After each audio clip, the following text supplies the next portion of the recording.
Running ads on Google is kind of like hiring a prostitute. You pay money, you get what you want. You keep paying money, you keep getting what you want. But when the money runs out, she's gone. So by that logic, Google is kind of like a giant pimp.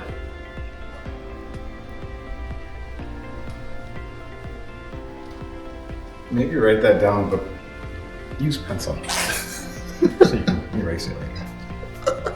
Welcome to the MoxieMen Podcast.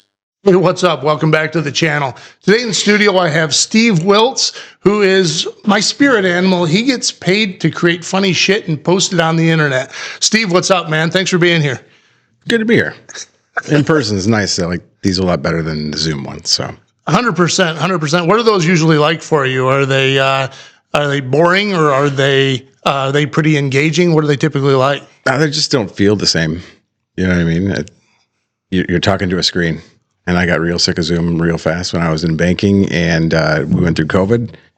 I absolutely hated it, so I still do it, and I do it for some coaching that I do also. So, You have a coaching program? Yeah, that's not something that I was aware of. Would you care to talk about it? I like to throw curveballs here and there.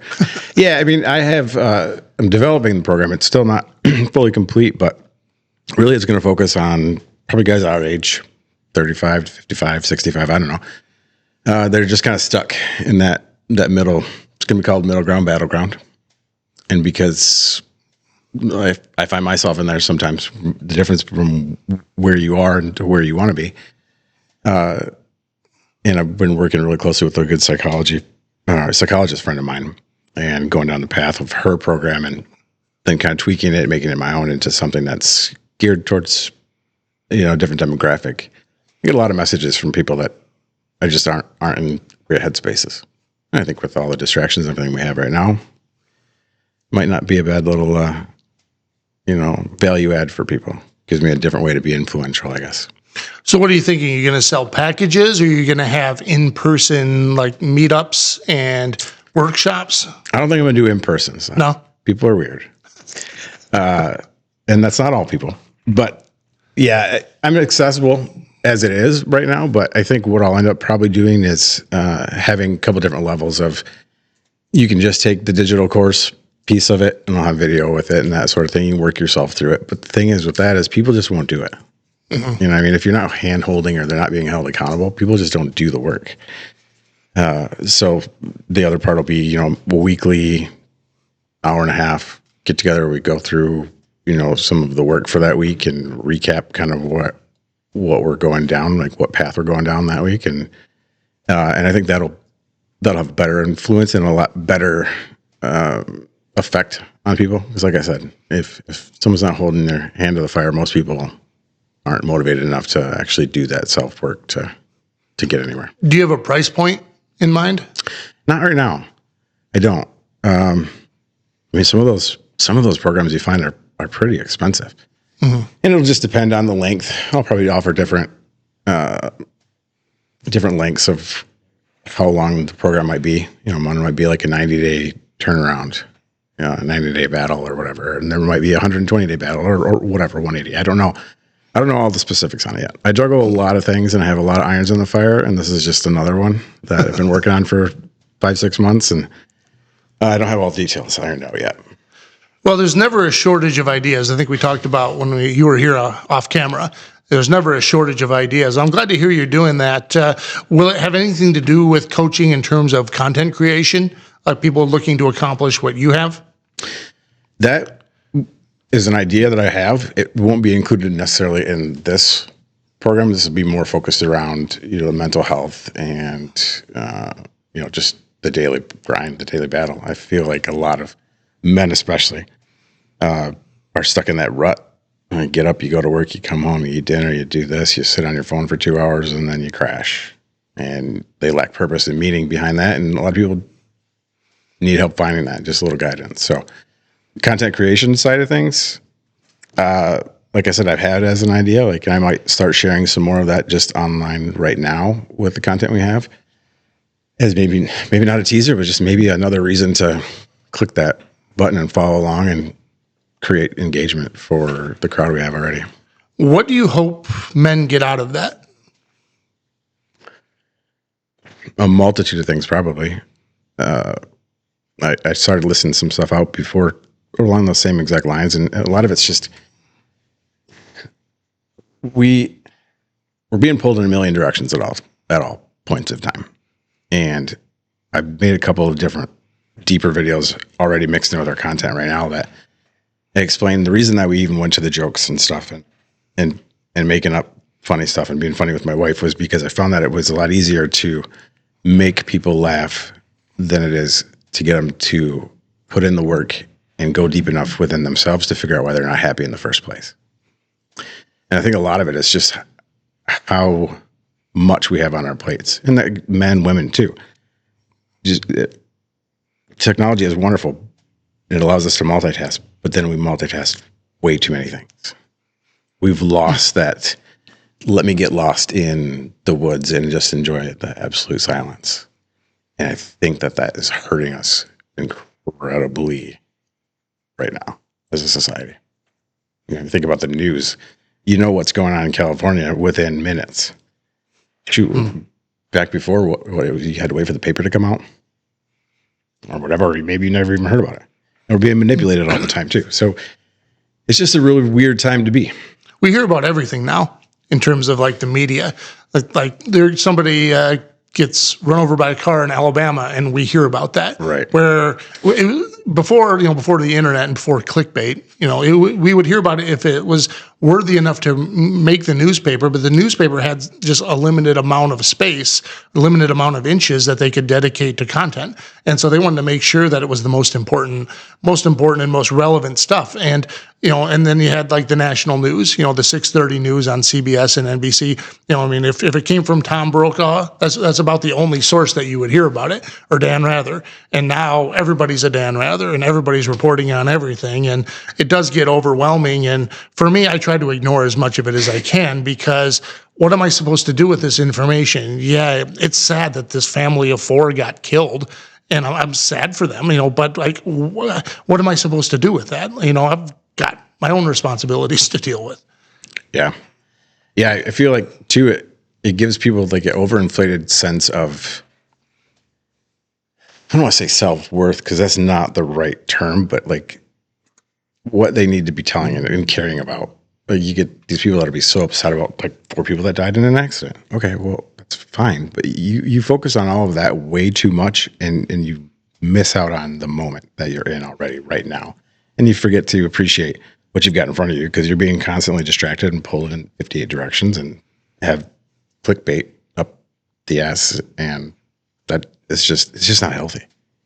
So you think the solution is for men to get away, get out in the woods, in nature? If you're a hunter, that's obviously part of it. Even if you're not successful hunting, that is, I'm not a hunter, but I know I have a lot of friends that do. And, they tell me that's part of the experience. That's part of what makes it rewarding, just getting out in nature and just being a part of that, even though they eventually have to go back to their lives in the real world. It's like an unplugging from that whole thing. One of my best friends has a hunting cabin up northern Michigan, and he goes up there all the time, and the Wi-Fi is terrible, the internet's terrible, and he loves it. It's just, he gets up there, it's on 10 acres, he's got a lake there, and it's just like his happy place. Mm-hmm. And so I can totally relate with what you're saying, even though it's never really been for me personally. Yeah, it doesn't have to be the woods necessarily. It could just be taking the time, put it on the calendar, because if it's not on the calendar, it's not going to get done, right? And figure out what you need to do to release, because we get so much pent up anxiety, pressure, all that stuff, I think, especially as men in society now, that we just don't have a release for it, and we don't understand it. And so then we're pissed off all the time, and we're affecting our family, and we're affecting everyone else around us. So to the point of it being nature, there's a lot to be said for that. There is absolutely nothing like being in the middle of the woods in the fall, early winter, and having it start to snow. And the deafening quietness is just, I could sit there forever. Because when it snows, the birds stop chirping, nothing, the woods just stop. It's amazing. It's absolutely amazing. So I love it. Yeah. That would be my getaway And we have a cottage, and our Wi-Fi is good up there, but that's just because we just got that. But cell service is horrible, and I love it. My phone doesn't work while we're out on the water.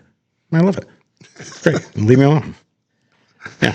That's nice. If I had a place, I would say that it's here, right here at the MoxieMen office. I come here and I just hang out, even by myself, get some work done. It's everybody's a little bit different. But sometimes I'll just sit here, I'll put the TVs on and, just kind of veg out. I'll shoot some pool by myself, and, it is just nice to get away and be away from that. But I'm not here for days on end. Angie would kill me.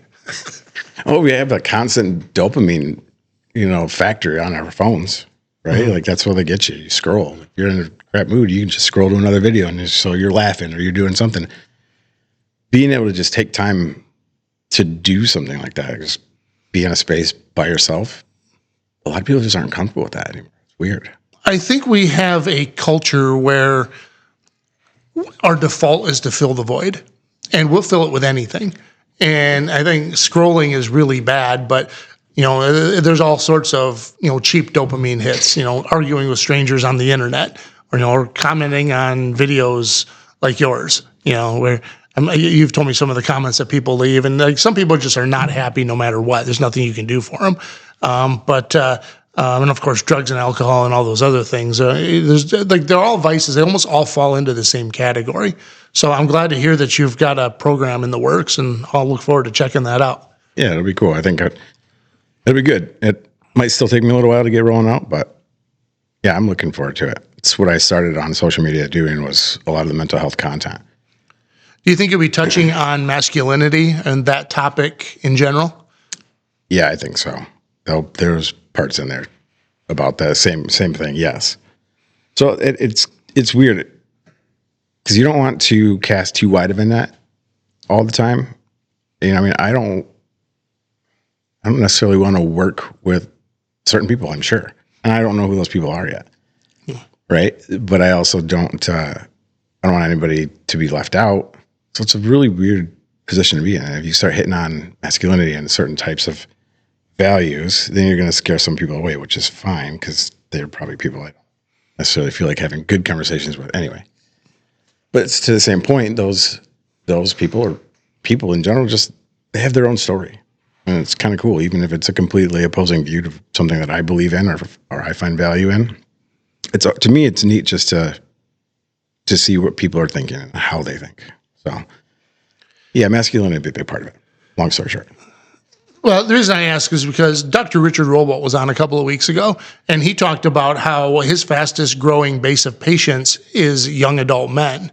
And they come and they really just don't know like what it means to be male anymore, because the traditional, not that they're confused about their gender identity or anything like that, but it's just not as black and white as it was, 2-3 generations ago. And so you've got a whole generation of men that are largely raised by single mothers, and that is skewing the demographic. And so it wouldn't surprise me if you have an influx of men who are feeling that way gravitate to your program. Yeah, and if you look at from a generational perspective, we've done it. They've done it. Whoever they is, right? I say they a lot for a lot of things. My family's like, "Who's they?" I'm like, "It's just they. It's just they. If you know, you know." But look at it, you can't afford a house now on a single income. And so now you have both parents working in that kind of a situation. And so now what are those roles? And we sort of have the same thing. My wife works a couple nights a week. And so I play Mr. Mom, as I like to say it. But I think getting away from a lot of those traditional roles is confusing, like you said. Like, what does it even mean? And that's a bigger question for a different day, probably. But yeah, I think there's a lot of confusion, and I think we're continuously being manipulated to keep us confused. That makes sense. Well, if it's a narrative, right? Just kind of like an icebreaker. I usually start this off with every guest that's at least close to my age or older. Do you remember your first experience with the internet? Gosh, it was AOL days. I don't know if I remember my first experience with it necessarily. I've had a couple of TBIs, so some of my memory is a little sketchy. But I remember playing Duke Nukem and Doom, the online type computer games, probably on the internet the most. And then I don't remember. It was all AOL stuff. The sound, obviously, if you've been through it, you don't forget the sound. There's nothing like it. But yeah, it was AOL chat rooms where ASL meant something totally different than it does now, you know? But yeah, no, I don't know. The thing that sticks out of my head other than playing online games with my dad, he would get consumed into playing Doom. Yeah. Doom was our big one. Yeah. And then when you were on the internet, nobody could be on the phone. And the phone got picked up and you got kicked off. It was, totally different. Yeah, well, the reason I ask is because you and I are old enough to remember life before the internet, where we had to go across the street to our buddy's house and knock on the door, and you had to call their landline if you wanted to reach them, and if they weren't home, you just left a message, you waited for them to call you back. Yeah. And the world isn't like that anymore, and the younger generations have no idea what that dynamic was like, and it was just normal for us. And so it's just kind of an icebreaker. My first experience with the internet when I was about 14 or 15. For whatever reason, one of my buddy's moms had it for her work, even though we grew up in a small town. And it was AOL, I think. And so one day after school, my buddy was showing it to me and how we could get on the MTV. It wasn't even a website. It was just like maybe their version of an app. And you could type things on and like try to get it onto the ticker on TRL. And so we kept trying to get swear words through their filter onto the live broadcast. And I don't think we were ever successful, but that is my legit first experience with the internet. So I just remember getting the AOL CDs in the mail. Oh, yeah. Like your first free month trial, and then you were hooked. And everything's so instant gratification. I miss those kick them outside and don't come back in until the lights come on days. You experienced a lot more. I don't know if you had a lot more life experience with it. I think you can experience a lot more just digitally because it's at your fingertips now. But well, kids socialize differently now. Like my kid plays Fortnite and Minecraft and all that other stuff, and he'll get on the phone with his friends or he'll get on their Discord chats. That's how they communicate. But he's sitting in his basement, his friends at home sitting in his basement, and that's how they talk. And they talk trash to each other and all that other stuff. And so it's kind of a different version of the same thing, but it's not the same though. It's definitely not the same. I think it's detrimental. You lose that human aspect, right? There's something about an energy that we all give off that you just don't get through the phone. My daughter does. Both my daughters do the same thing. They're talking to their friends before school. They're getting ready for school.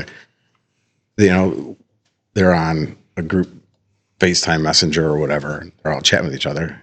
And then they go and see each other in school. So it's a neat, but I think people get lost in like thinking that having internet friends or having like I don't want to say an internet relationship, but it's just not the same. And I'll be interested to see what it looks like in the next 20 years. We're not run by robots and everything. So. Well, I think societal shifts always go in cycles, and they always go to one extreme and then they pull back. And I think this will be no different. I think you'll probably see a trend. Like right now, we're seeing a trend where young kids are getting away from like the stuff that the shit that we pulled when we were kids. Underage drinking and all that other stuff. Like there's definitely a trend where that is not going on, and I think that's just a pullback from the extremes that probably we went through. So I don't know what your childhood was like, but I was kind of a shithead. So yeah, felt the same. Yeah. I told Angie some stories over the years, and she's always like, God, you were a bad kid. Yeah, it didn't seem horrible, but it wasn't the worst, but I definitely didn't make it easy on him, I'm sure. So this is why we need you mic'd up. I don't want to talk about too much of that because I'd probably be admitting to some crimes that there are probably still outstanding warrants for. It's possible. Yeah. It's possible, very possible. And you're not going to get away with any of that stuff anymore. There's cameras everywhere now. Oh, yeah. Maybe that's the deterrent. Maybe it's not that there's a societal shift. Maybe they're just afraid of getting caught. I'd want my kids to go get in trouble, go start a fire somewhere. I don't give a shit. Have fun. Like, do something. Get off your damn iPad and get out of my house. Pissing me off, Yeah, go torture a cat or something. Yeah, right? I used to blow up frogs, like with black cats. It was it was the most amazing thing. We had family down in Illinois, and every time we went down to Illinois, there was Sheldon fireworks, because you couldn't buy them in Michigan. Mm-hmm. And so we'd stop there and get a big block of black cats. Yeah. And then my grandma had a bunch of woods down there and find frogs and blow them up with black cats. And I'm betting some of the boys still sort of do that nowadays, but at a different level, probably. Yeah. They're probably videoing it and trying to put it on for likes. But that'll get taken down. So right. Yeah. Let's talk about Write This Down. Mm-hmm. How did that idea first come together? Was it something that just kind of came together over time, or was it something that you just kind of had in your head, always wanted to do?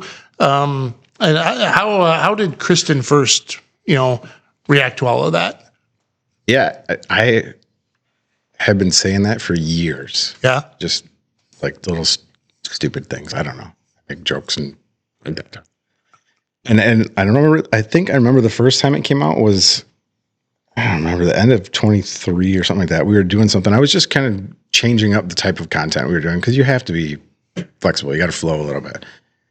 Even now, like it feels old to me, like continually saying the same thing over and the same type of jokes, but it still performs. We're kind of moving to more skit-based stuff a little bit now too. But at first it was just, I said it one time after a video, and then I continued to say it. It just kind of happened. Yeah, it was never anything that I was like, oh yeah, okay, this is what I really want to do. I kind of live my life with, we'll see where it takes me, and I'm confident enough to know that it'll work itself out. And I don't know, it's fun that way. How many followers are you up to now? Oh man, across all the platforms, probably 3.5 million, something like that. Okay, congratulations. That's incredible success. Yeah, it wasn't ever expected to be that way. It wasn't the point. It was just kind of fun. You get obsessed when you start doing well on one platform. And then I moved it out because it was first on TikTok. And I was convinced that it was going to go away. And it still may. And it could. They're a lot more touchy about banning people. I know too many people that have lost an account completely. And so then I was like, oh, well, I want to try and monetize this. Let's see what we can do. Started exploring on Facebook, posted on my personal profile, and eventually it just turned into staying on my personal profile. In professional mode or whatever, but that's just the way that you get paid on there. And I was like, oh, I'm going to diversify before it gets shut down. And then it took off from there. So you're crazy. Yeah. From my perspective, it seems like would be kind of challenging to set a goal of 3.5 million followers when you start off with just putting funny things on the internet. At what point did you know that you were onto something? Gosh, I don't even know. Probably from a monetization standpoint, I just kind of enjoyed doing the videos because I was doing so much of the mental health stuff in the beginning on TikTok, and you would see the effect that it would have on people. And part of it's maybe just made up in your own head. You're thinking you're more important than you are. Like, yeah. I just enjoyed doing them. And it was just neat to see that happen. And then when we went from that stuff to bringing Kristen in, doing like song reactions. So I would find a lyric, however long it was, and I would say, okay, I would give her like, okay, here's what it would be, like a meme caption. Like, here's what you would say to your husband. And I would play this song clip, and she just would laugh and react to it. And I wasn't talking to him or anything like that. And those did well. And it allowed me to bring her into them a little bit more, instead of just doing it all myself. Because when I was doing just the mental health stuff, we're built a little differently, and I would have to jet out and go shoot videos from my truck, or only be shooting in my office, and it was just different. So then it molded from there to I started telling jokes. And I saw funny stuff, and you kind of get an idea of what works in somebody else is doing it, and you just put your own spin on it, do it in your own style, and rock and roll from there. Well, it was really more to the, you didn't see it kind of blowing up into all of this. That's what I was going with. Yeah, it was when I started putting it on Facebook, and then they invited me into the monetization program. It was the earlier days of them doing that, I think. And when I saw all of a sudden, like, money started flowing in from it, and it went pretty fast on Facebook. We did our first. I mean, back in the day, it's all perspective, because I would get 10,000 followers. I was like, holy crap. And now that doesn't seem like much. I can get 10,000 in a week or a few days sometimes. But yeah, when I started seeing that there was potential behind it from ad revenue, that's when it happened. It was probably when I first started, early 2023, end of 2023, early 24, when that started going. And so then I just committed to, all right, TikTok's not paying anything. It was just kind of more of a hobby and fun then. But when I started seeing the money come in from Facebook and Instagram, used to pay really good. I don't pay squat anymore, but that was probably it. I figured maybe I can make a run of this. So you went from 10,000 followers in 2024, which was we're just barely into 2026 as of this recording. To 3.5 million, about 900,000 on Facebook, and 3.5 million total. Yeah, seems like a very short period of time to achieve that volume of success. I don't know. It's weird for me to look at it that way, because I'll compare myself to other people that I knew that were making content at the same time, and some of them are just gone. They just quit. They didn't do it anymore. There's other ones that have blown up significantly more. So I just kind of stay in my own lane. Like, yeah, to me, it is pretty cool. I think I had 250,000 on TikTok back then. Now we have like 784 or 87,000. I don't remember what it is, but on that, but it doesn't pay. I just post on there just for the visibility, and I try and kind of here and there push people over to the other platforms that are actually monetizing differently. Makes sense. You feel like you're the same person now than when you started? Yeah, I saw that question, and I was thinking, I was like, hey, am I? I don't know. I'm sure I'm different in certain ways, but I've always just kind of been me. Yeah. So I feel like I'm the same person. I'm sure there's things that have changed that would be different if I didn't do this right now, but yeah, I don't feel like I'm any different. Part of that's imposter syndrome too, probably thinking that, I don't have this influence that I really do or whatnot, but yeah. I'm always reminded by the Joe Walsh line, everybody's so different, I haven't changed, from Life is Good, or Life's Been Good, or whatever the name of the song is. Yeah. But do you feel like people treat you differently than before you started? Yeah, I know there's some people that shied away when we were first doing it, and maybe they still do now. And I'm sure that I'm sure that I don't have the same relationships with people. They don't like it because I push the envelope with some raunchy jokes content, and they're just like, oh my gosh, I got to sit in my closet and, drink in here. And then to the rest of the world, I got to be a perfect person. And so they'll stay away from me. I don't know. But yeah, we get recognized a lot too. And so people think we're a lot bigger deal than we are. I promise you. But it's funny to be on that end of it. I couldn't even imagine being like an actual celebrity. Your life is just interrupted all the time. People want to take pictures. They want to take pictures now. And I'm like, I'm nobody. Like, I'm an internet head. Like, cool, thank you. And I have to be appreciative, because if it wasn't for that, then we wouldn't be able to do what we're doing, right? So it's slightly, I don't know, it's different. It's just weird. Mike Greenberg, the radio personality, he was on Mike and Mike in the morning on ESPN. He wrote a book about 20 years ago. In fact, it dropped almost exactly 20 years ago. His quote had something to do that I thought you would relate to. Is like, when you're a little bit famous, you don't get mobbed, you get interrupted. And because it happens sporadically and unpredictably, you're often caught off guard. But the burden still falls on you to be gracious, because the last thing you want is somebody to, Steve was a dick, sort of thing. Yeah, and honestly, I always am. It's kind of neat to just, I don't know, thanks so much. And it's sort of awkward, because people don't know what to do. Or I get a lot of like side eyes, people that are watching, they won't come up to me. They'll go up to my wife all the time. She gets recognized probably the same amount, but she gets approached way more than I do. Maybe because, I don't know, she's a female and I'm not a female. I think women are expected to be more gracious, just in general. Yeah. So that might have something to do with it. Yeah, I'm never a dick. Unless you're a dick to me, I'm not going to be a dick to you.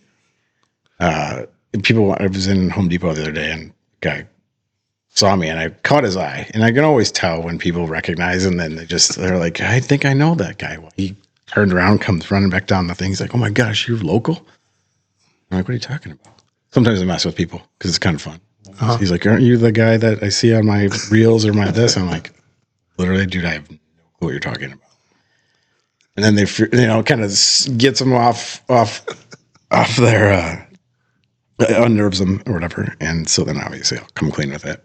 And he's like, as they're walking away, you say, write that down. Yeah, right.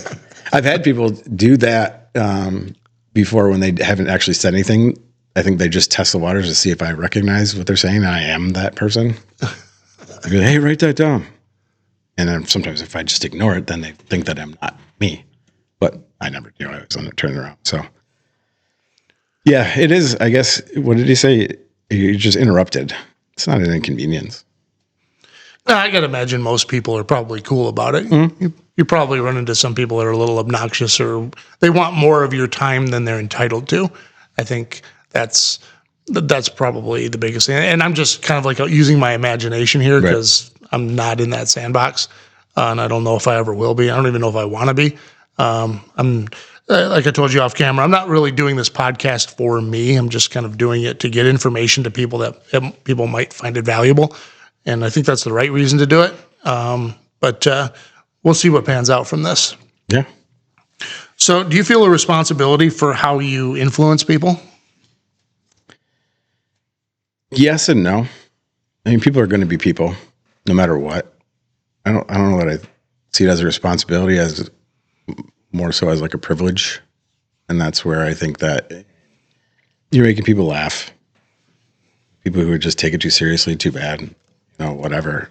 I always tell people, you're never going to offend me. And so that's a little gruff, I guess. And so I don't really feel responsible. People, you make your own decisions.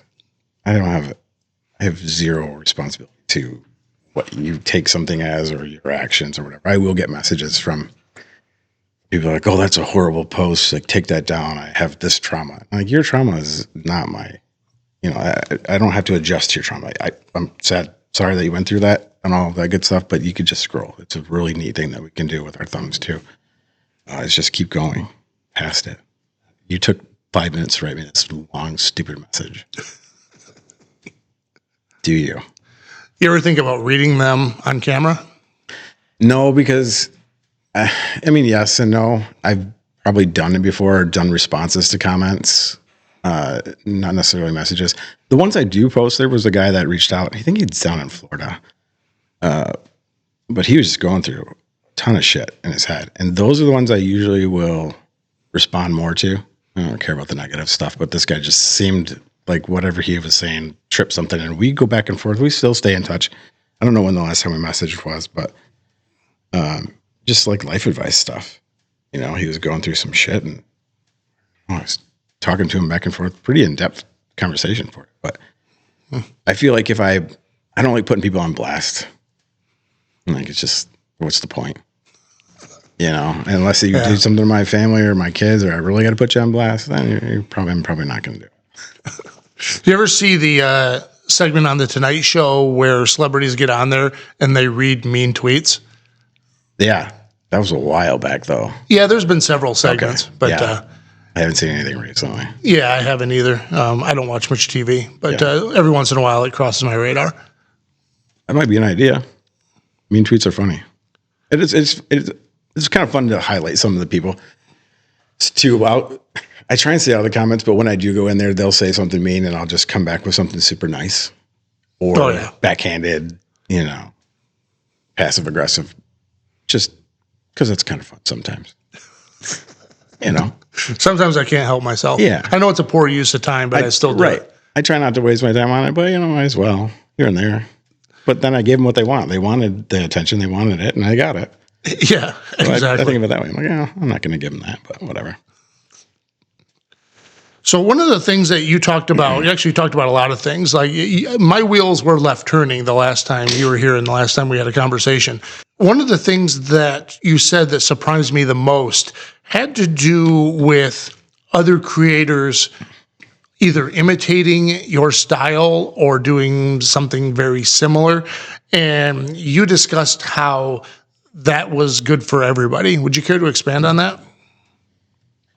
Yeah, it kind of works as it's not really a double-edged sword, the opposite of that. It kills two birds with one stone. If someone can completely takes your joke or your piece of content and imitates it. First of all, there's however many people on the internet. And so it might be a good, funny idea. That's where some of the skit stuff that we're doing that I have written down that we're going to do. It's been done by other creators, but you're going to have your own little spin on it. You're your own person. My wife's facial expressions are different than this, that, or the other. It might go one direction or the other. But when you go in, we had some creators in Texas that are actually good friends of ours now in that space that he, for a while, was just going in and copying people because that's kind of what they were guided to do, was literally just copying people.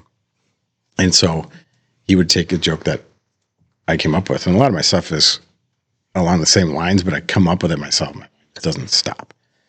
And so I called him out on it, and in talking to him more and more, it was good for both of us because I'd have people that were like, oh, that's Steve's joke. Did this, and it would blow him up because all of the engagement in the comment section pushes the video out there farther. So there's a good book called Steal Like an Artist that I read. And actually, when I confronted them, it's a husband-wife duo also that was doing that. She brought that book up in our initial conversation that we had on Instagram Messenger or on the DMs on Instagram. And I said, she brought that book up and tried to kind of justify what it was. And I said, no, it doesn't say to copy exactly word for word. That's the only thing I had a problem with. And now, honestly, I probably wouldn't care because my perspective's changed on it if someone went and did it. But now we kind of even go back and forth with them, and I'll be just running dry on an idea or something that I think is clicking for me, and I'll just go watch one of their videos, and then we'll just do the exact same thing. And I'll get in there, oh, sure, you've been watching Michael and Jen again. Someone just saw that video. I'm like, yeah, keep it up. Keep going with it because it blows us up. It blows them up because it brings them to the forefront of the mind. If you're on someone's mind, you're on their mind. It works in weird, not really mysterious ways, but just things you don't think of. So it's really all about the signals that keep pushing that video forward. The more engagement you get, the better. It doesn't really matter what type of engagement it is, but the more comments, the better. Yeah, you see super, super controversial creators blow up real fast. Usually they're taking a political stance or some shit because that's the way the world is right now. You got to be on one side or the other or you're wrong or whatever. Those type of creators seem to get engagement much faster. When I dip my toe in there, I'll throw something out here and there that's political or has a little bit stronger undertones to a viewpoint on it, and I'll get messages. I followed you because you weren't political. Keep it out of your content. I'm like, this is my fucking page. Yeah, I'm going to put out whatever I want to put out. So I don't really push it too much on there, but yeah, any kind of engagement. I always have something different in my hand usually. And sometimes I come up with some really obscene stuff just because it gets people to be like, I couldn't finish watching the video. I couldn't figure out what you had in your hand. I have this squish pickle thing, green pickle from Five Below. And I had that and I was like flopping it around because it looks like a squish pickle. And that creates engagement. So I'll do different things. I have styrofoam heads that we have behind us that I'll stick knives in them, do stupid things just because it gets people to stay on the video, go in and comment about it, and that just drives it more and more. So, you familiar with Robert Frank 615? Yeah. Well, he's stated publicly that he wants to get away from the on Tuesday we do arms type stuff. Yep. I hope I did that justice, by the way. But it's pretty good. Thanks, man. He just wants to get away from that and kind of he's extraordinarily talented at talking into a camera. He'll do it from his car just like you do. And he'll get like 2 minutes of thoughts out and he doesn't even take a breath. Yeah. And it's just like the whole, like from start to finish. And it's perfect. And I know he does it probably in one take. And he wants to do more of that kind of stuff, but he gets shit from his audience every time he tries to do that. That's not what I want your stuff for. I just want to see the, the gym bro stuff. Fuck out of here. He doesn't care, obviously. Oh, right? no. But yes, I've heard that. And his stuff has changed, and he's taken different stances politically. I think on a societal side of things, too, that he's talking more and more about, which, good. It's his page. It's fine. And it's pissing people off, so it's perfect. Any kind of visibility is good visibility. Or was it bad PR is good PR or whatever. He does it, and it probably is great because they're in their comment section saying, "Hell, I want the gym bro stuff. I want you to clam slam, whatever." And his stuff is hilarious. Yeah, he's awesome. But yeah, it's working out. People don't realize that they're playing into exactly what he wants them to do. And I've thought of doing that stuff too. I like doing deep thought content or just spitting out a whole bunch of stuff. And I've done different videos like that, and they always do really well. So I don't know. Yeah, you might see more of that as we go forward. I don't know. I don't know what this looks like in 10 years. Well, it seems like at some point you kind of have the realization you've got more to offer than just making people laugh with 20-second sound bites.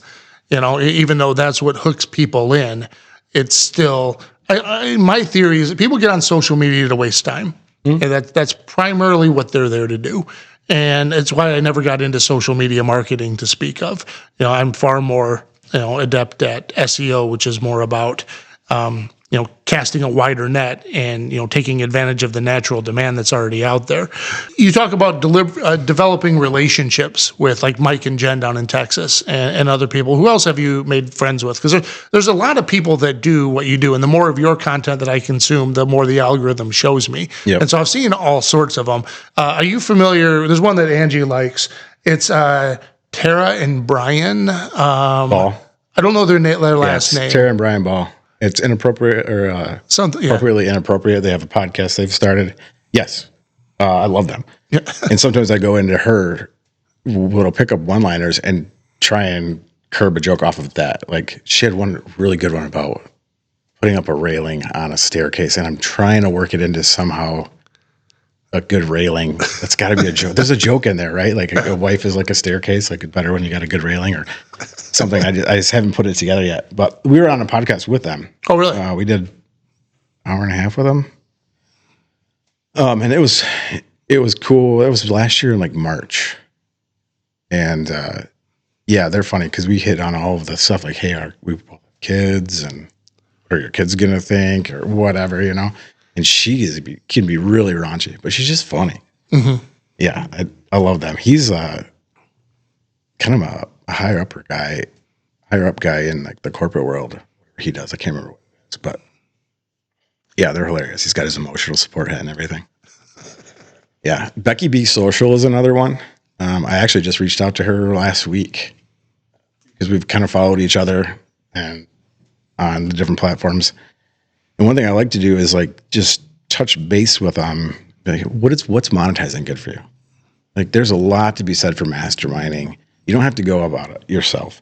If you find somebody and you're really interested in what they're doing and you reach out to them, it helps that we have the following we do and we know each other. But if people are getting started or they put in the work already, you will very rarely have a creator intentionally.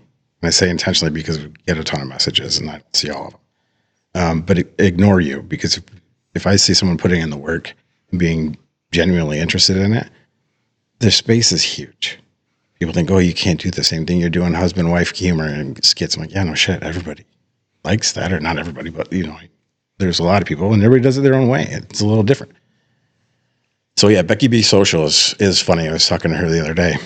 We spent probably, I don't even know, hour and 45 minutes on the phone on FaceTime. Just shooting the shit and here's what works, here's what doesn't work, here are some things you can use, different tools, different ideas, stuff like that. So I like that part. That's fun. Yeah, the collaboration would be for me as well. Yeah. But I'm in business to help people. That's why I do what I do. I take an altruistic approach to everything. And so it seems like the demands on your time would be overwhelming. Even from other creators that have a similar audience, it seems like at some point you just got to start saying no to people. What do you mean as far as demands on time for what? Well, just all of the requests. You mentioned that you get a lot of messages, people that they probably mean well, but they, for whatever reason, they're trying to get a piece of your attention. And there's just you only have so much to give. You have very little to give because your day's already full. Right. So it really just kind of like more about what those relationships are like and how they come together organically. You mentioned that you reached out to Becky Social. I'm familiar with her content as well. One of the things that I liked about your content as opposed to some of the other ones, I won't mention them by name because I don't want to be disrespectful to anybody, but they seem very staged.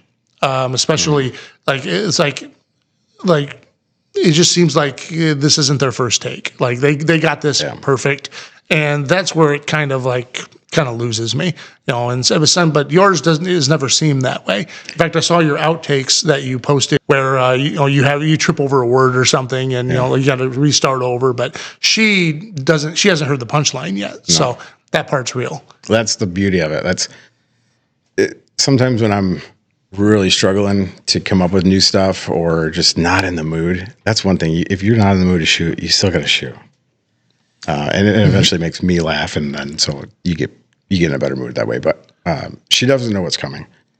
And for as observative as she is, because this woman, I love her dearly, but she'll drive, and I don't think she's driving. She's looking at everything else around her. She can see that there is a spider in the upper corner of the 5th house in on James Ridge Drive, and they have a new vase on their kitchen table. But then she can't remember a joke I tried doing with her like 2 weeks ago, so I really don't have to wait that long to redo one if I mess it up. But it amazes me how little she pays attention because she's just so used to it that it's not like, I don't know, it's just not something that she chooses to log in her memory. But to the original point, she has no idea what's coming. It always seems authentic. That's the word I'm looking for. Even though I'm sure you come in with your lighted camera, I'm sure she knows it's coming, but still. Oh yeah. Most of the time she knows when we're shooting because now we have it down so we schedule. It's on the calendar so that it takes a lot of pressure off of me to have content and know that we're going to have new stuff to put out. Zach and Haley, I don't even know what their last name is, but that's another couple creator. They're down in North Carolina, I would say, maybe South Carolina. But I was talking to him the other day, and they shoot 4 to 6 pieces of content every day is their goal. And that really doesn't take all that long as you have it. But you also have to spend the time writing. I listen to a lot of Joe Rogan, and he talks about, he just spends time writing because he still does his comedy gig, and he's got to sit down and take the distractions away and literally put pen to paper for different ideas. And I'll sit there and stare at a wall, and my wife's like, "What the hell are you doing?" Thinking of a joke. It's not flowing right. Just leave me alone. But yeah, so we have, like I said, more of a set schedule now, which helps me a ton. But yeah, she knows it's coming. She just doesn't know what it is. What's your process like from you shoot, you stop recording, and then you kick it over to your editing team? What's the process that happens between shooting and it finding its way to the internet? Well, I'm my own editing team. Oh, yeah? Okay. Oh, yeah. Nobody else does it. I do it all. Mainly from my phone, just because that's how I started doing it. And that's the easiest way that I know how to do it. What I'll do is I'll just shoot the raw footage, and then I'll go in and I am like crazy into the analytics side, and I just like to track what I have out there and what I don't. So I have this Excel sheet that is very, very long. But what I'll do is I'll go into that video, hit the little info button on my iPhone, and that allows you to put like a caption in there or a title. So I'll title whatever the joke was or part of what it is, so I can know that I can go in and search it up, pull it up. But yeah, then it just move it over to CapCut or edits or whatever I end up using for editing that video and roll it out. But a lot of times, I'm sure there's stuff on there that I've got recorded that I never posted because it gets lost in the shuffle. Mm-hmm. One thing I wish that the iPhone had was a better way to organize the photos, and I get so ADD where I'm like, I forget to put it in the right folder or whatever. I tried doing that at one point in time. It doesn't work for me. So you don't have an editing team that you kick it over to and they take care of everything? It's all you? Oh, yeah. Nope, just me. Wow. Well, when I first emailed you, you mentioned that I emailed a publicist or something like that.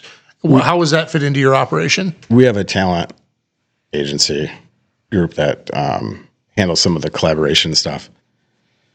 We get a ton of requests. Most of it's just for little piddlies, here's some free product. Please make us 3 videos on Instagram. Oh, okay. But so having them be able to weed all that stuff out or reach out proactively to different brands for collabs is what we use them for. But they don't do anything other than just facilitate that, and then the rest of it's on us to shoot at it, come up with ideas, that sort of thing. So they're just like a middleman or a filter for you? Yeah, from a brand collaboration standpoint, we don't do a ton of them. Maybe just because it's harder to get brands to get behind a raunchy comedy, which is fine, but also a reason that I might want to scale a little bit back and do some different type of stuff too. So I don't know, we'll see where that goes, but they just do the brand collaboration stuff. You mentioned your kids. How have your daughters received this whole thing? From what I can tell, wonderfully. Yeah. But I don't know. I always question that. Like, is this going to affect them in some way? But one thing I also found is like, I think deep down we're all a little bit perverted, right? Like you get us out of, oh yeah, whatever. You know who you are.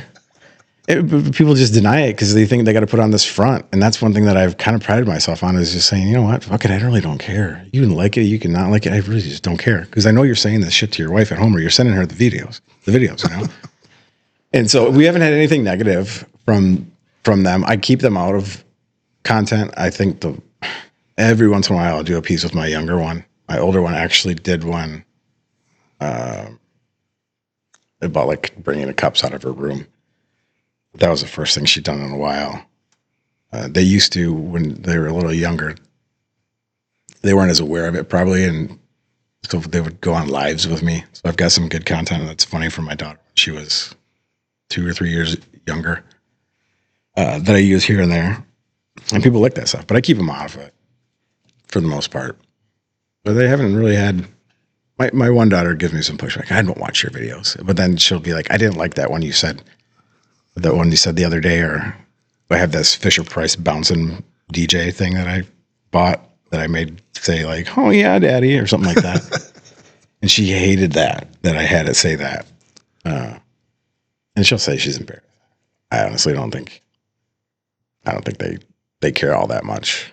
Like we get to do all the stuff we get to do because I do that stuff. So. Yeah, it's probably kind of a means to an end, I guess. It's some of your contents, the humor is pretty raunchy. The jokes about sitting on the face and railing your wife and all that other stuff. I mean, it's definitely out there. So yeah, I just kind of curious as to how maybe they don't see it or maybe they deliberately avoid it. Yeah, I don't know. I do those ones. What something about having like. A woman's like a pair of reading glasses. The best way to keep them around is to have them sitting smack dab on the middle of your face. One of my better ones from a monetization and reach standpoint. But yeah, I think I'm like, gosh, I have daughters. At the same time, they're going to see it. They see it on all their other shit. I don't worry too much about it. I don't know. That's cool. I think if one of them asked me, like truly asked me to stop, I think I'd have to pivot and stop. Truthfully. And I'd give people an explanation. Well, like this affected my family in this way, so we're changing avenues. If you don't like it now, you can unsubscribe. You can do whatever. That's cool. But that's what I'm gonna do for me. So I don't know.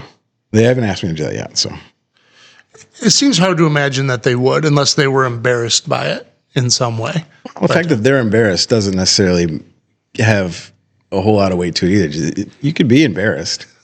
Just like you can be offended. You can be offended. What happens if you're offended? Nothing. Right. You can be embarrassed. What happens? Nothing. I think people also see it as a point of confidence if you're not embarrassed, because I'm not embarrassed about it. So now if my girls would be like, yeah, you realize that he does these jokes and it gets them to this level because you're interacting with them, because it drives money, because he does all this stuff and we get to go to Mexico for spring break and different things like that. I've been trying to get them. My younger one is way more receptive to it than my older teenager. But I'm like, yeah, if somebody says anything, you just clap back at him. Like, he does this for a reason. Like, this isn't shit my dad just walks around saying all the time. He does it for a reason, right? Like, so. I don't know. Well, in a lot of ways, you're playing a character. Yeah. I totally get that. Would you care to talk numbers? Sure. What types of reels do the best financially? That's really hit or miss. The longer the reel, the better. Usually, because they have more time to throw ads on it. And so the length is good. If you do a shorter 8-second deal, it's not going to monetize the same way as a 30-second one. As far as types, it's honestly, if I pull something up and I'm laughing at myself when I edit it and I know it's going to do well, then I know it's going to do well. If it's just, I'm just saying it to say it, because today was one of those days I was like, God, I'm not feeling funny. These are probably going to do shit because I just don't feel funny. Maybe they'll look better to me tomorrow. But yeah, the length is a big deal with it. You got to shock people. A lot of times, you know what I mean? If they don't see it coming, Kristen's a good indicator of that, or whether they will or not. But I don't know. Skit comedy does really well too. Yeah. The Tollers are another couple that I know. They're huge. They probably have, I don't know, 10 million, say, and they just do all skit comedy. They rarely talk, for what I see at least. And maybe that's just my algorithm, but a lot of their stuff is the skit stuff, and probably because I save it as an idea to do it later. But I don't know. People like to see it because it's relatable. Like, oh, okay. How much do you make off a typical reel, if you don't mind me asking? It really depends. I don't know if I could say typical. On average. For example, like let's say 1 million views on Facebook might be worth a couple $100, between $200 and $300, depending on the length and the engagement. They pay for engagement, and that's really what drives it out there too. But I haven't figured that out completely. But yeah, as far as typical, I mean, we're putting out 2-3 a day. Typical, maybe $20 to $40. And then you get the outliers where all of a sudden you make $3,500 on one. Oh, okay. But that's got to be 20 million plus views, that kind of thing. So you're putting out about 1,000 pieces of content a year, give or take? Yeah, I guess. 4 times 250? Yeah. And we post every day. So we put out 3 a day. I'm trying to scale it back to just doing it more. So it's not volume, and it is kind of more quality, I guess, per se. You're not always going to have quality stuff, but I got to reteach the algorithm also to only expect maybe 1 piece a day, because 3 is a lot. 3 to 4 is a lot. 1 to 2 isn't so bad, but it just depends. Teach the algorithm, meaning to push it out immediately when it comes out, or?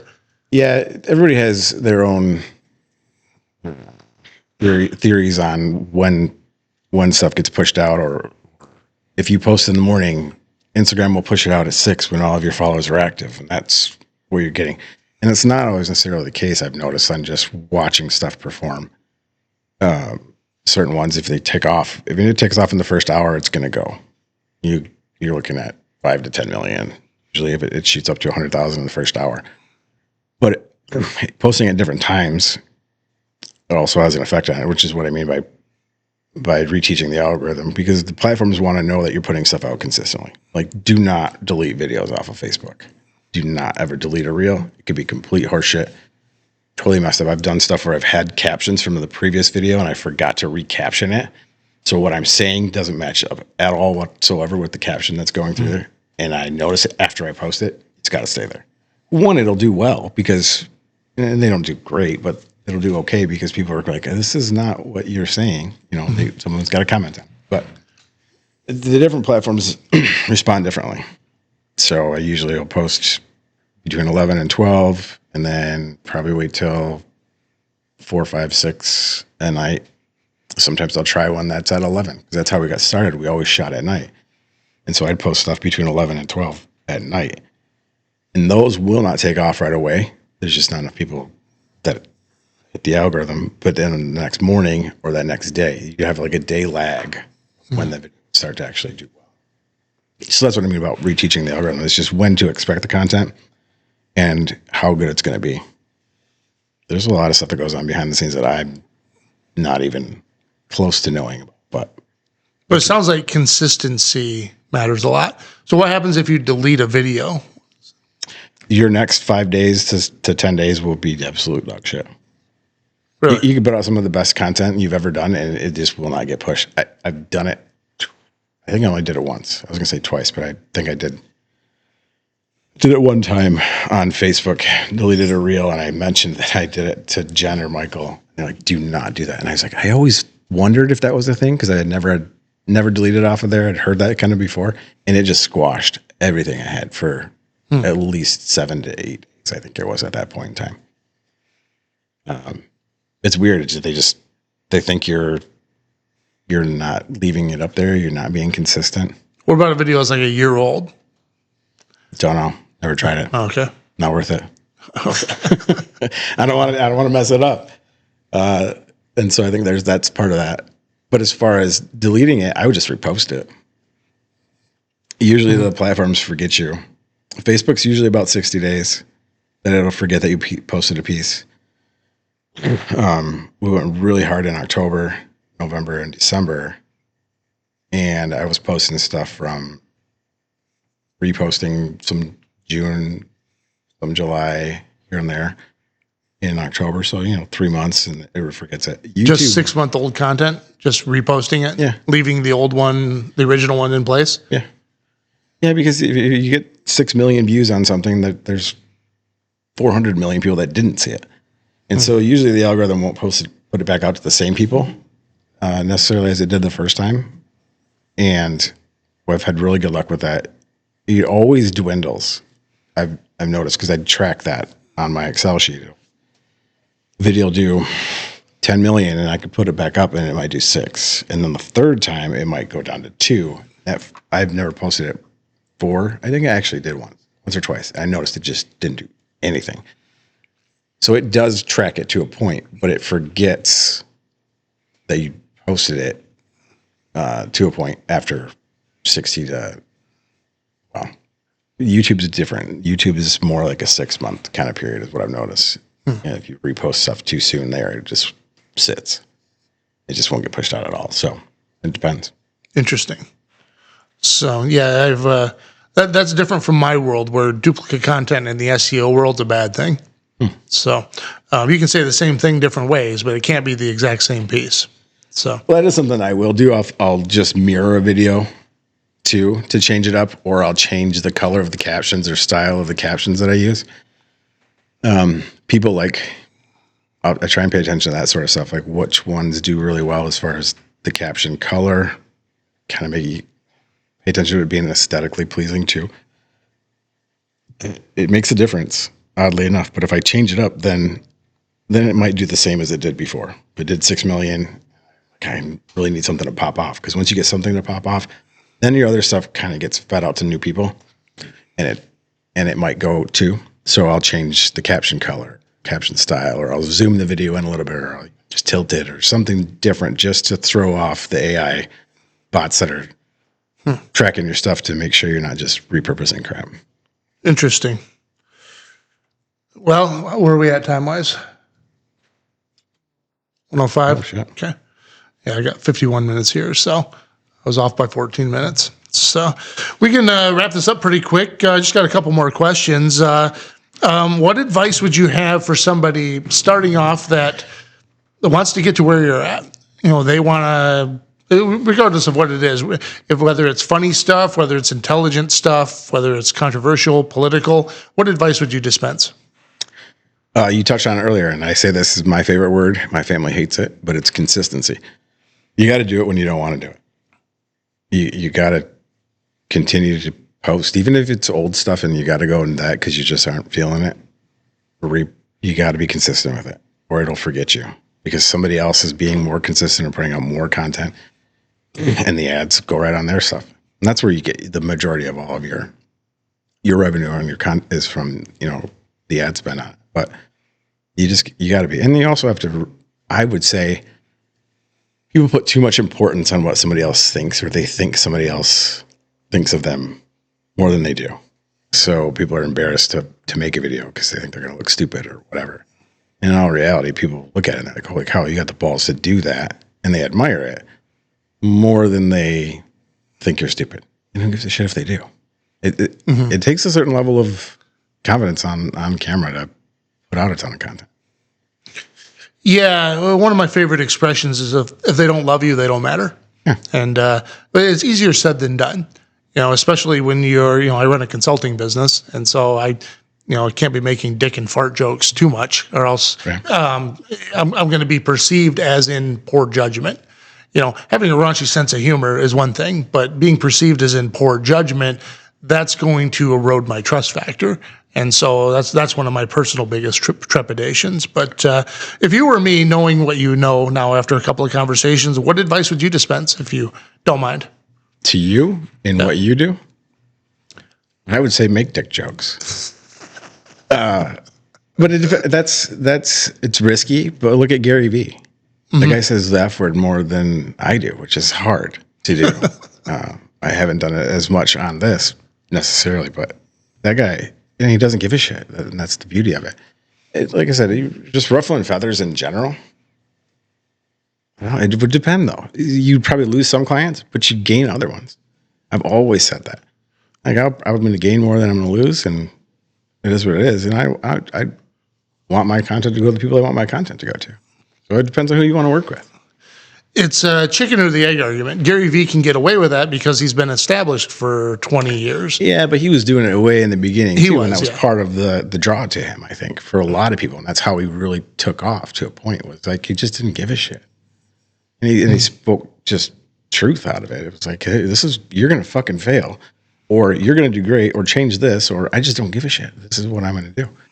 And there's a level of admiration to that, I think, when, people see you comfortable doing whatever. And you can even go an extra step and address it. Like, hey, you guys think I'm being, whatever, and maybe I'm being now perceived as irresponsible with my content. I don't give a fuck. Because guess what? You're watching this video. And so now I'm in front of you. You like it or not, I'm achieving what I wanted to achieve. It's just weird. It's risky. But it might not be for you, but it'd be fun. Maybe just dip your toe in once or twice. Once I have a license to be obnoxious, the floodgates are going to open, and it's going to be problematic. So I'll be all in at that point.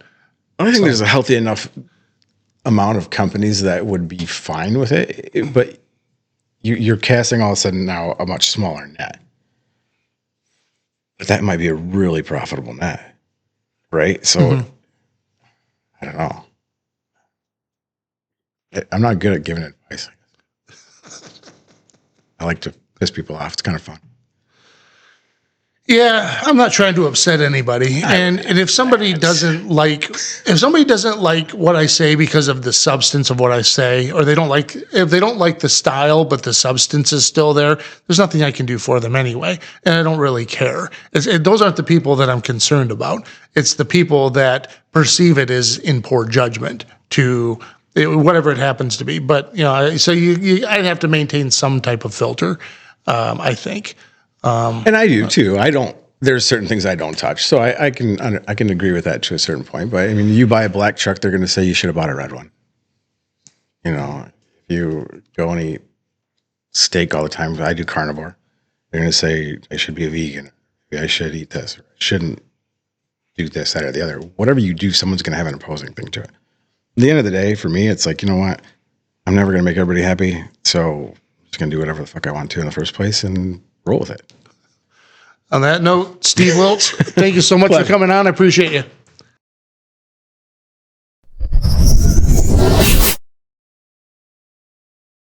I wanted Angie on camera. I'm sorry, not on camera, on microphone, so she could sit and laugh at all of the things that we say. Yeah. And, it could just be our goal, just to, embarrass her as much as possible. But she wouldn't do it, so. Yeah, it takes some doing. You might get her there eventually. Maybe write that down, but use pencil so you can erase it later. Awesome. That was a good one. Yeah. Cool. So that's my cringeworthy pay-per-click. We're still recording. Yeah, I'm still recording you. That's the best. The after is the best. I get some of the best stuff with Kristen and I, like just with the conversation we had. At the end of the day, for me, it's like, you know what? I'm never gonna make everybody happy, so I'm just gonna do whatever the fuck I want to in the first place and roll with it. On that note, Steve Wiltz, thank you so much for coming on. I appreciate it. Okay, stop. No, when you were talking about that, I was talking about our kids. Our kids are talk to us about shit that they're probably just way too open. I swear to God, you hear like their fucking high school and middle school speak. Oh, yeah. And they talk about gooning all the mother freaking time. What is gooning?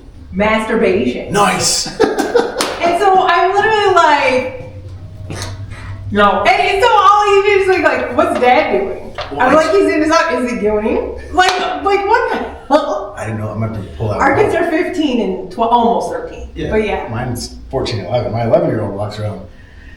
Now, I kind of give her more of a free range. Both my girls are a lot like me, and then they're a lot like Kristen, just different aspects.